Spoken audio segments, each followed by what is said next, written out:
Let's talk more about that. Our principal diplomatic correspondent, Sidhan Sibal, is joining us live from Copenhagen. Good to see you, Sidhan Sibal. Maybe you can start by giving us the significance of why Denmark.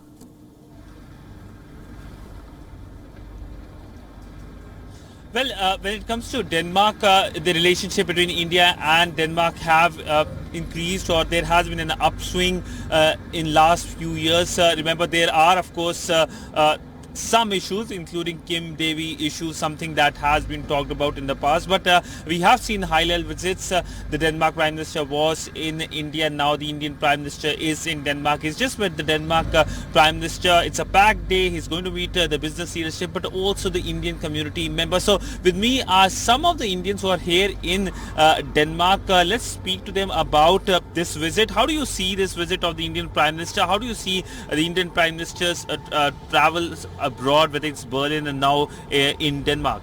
I think it's a very good move. It's a very nice gesture that we are communicating with each other, because communication is the key to explain what we think about. And there are a lot of misconceptions about India and the move of the India and the stand of the India in the world. It's a very good time that we meet and we explain that how we see the world, that it is one world, it's not separate world. And as he said yesterday in Berlin, that nobody will win the war. So instead of going for a war, let's talk, sit down and find a solution. This is the way to go forward, not to destruct each other. You've described it very beautifully. Ma'am, what do you see in the visits of the Indian Prime Minister? This is, of course, the first visit of the Indian Prime Minister, foreign visit this year. So how do you see the visits? Yeah, we can say that Modi ji has shown the world that we want to take everyone along. Like every time, like he's saying like these words like Vasudhaiv Kutumbakam. In Hindi, I can explain this. The whole world is one, and we are all one.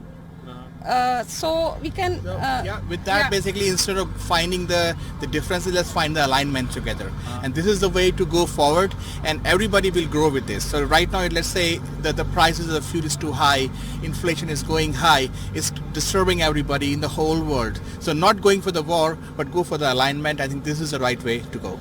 Alignment is the right way to go. So that is the view from the ground when it comes to the Indians who are here in Denmark as of now. But it's the Indian diaspora events later in the day that will bring the color to the entire visit. We have seen those visuals from Berlin. So stand by for more visuals from Copenhagen about the visit of the Indian Prime Minister and meeting with the Indian diaspora. But of course, if you look at India-Denmark relationship, something that has been a pronounced outcome in terms of the relationship, that's Green Strategic Partnership. It was signed in 2020, and basically it calls for more partnership in green energy and green technology. And of course, Denmark is a world leader when it comes to providing renewable ways of finding energy. In fact, when we were landing, we could see windmills across a large part or a large patch when we were landing at the Copenhagen airport. So that shows that how Denmark is very serious and a world leader when it comes to clean energy, and how it can help India when it comes to the fulfilling of the targets, the Glasgow climate targets. Well, Sidhan, before I let you go, probably you can tell us more about the impact of this Nordic summit.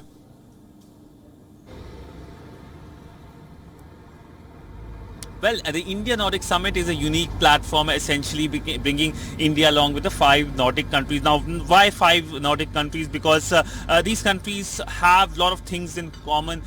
One of the thing is green technology, the renewable energies, innovation, and one of the biggest thing which is going to be talked about much in future is the Arctic. So there can be cooperation between India and Nordics when it comes to Arctic. So there are several things on the agenda, and the first such summit happened in 2018 in Stockholm. This is a second such summit, in-person summit, that's going to take place. And not that in between there was no action, there were several virtual meetings between the Indian Prime Minister and his Nordic counterpart. So Nordics can provide India when it comes to renewables, when it comes to solutions, and India of course has the scale and the skill, and this can also provide solution to the world in terms of fighting the issue of climate change.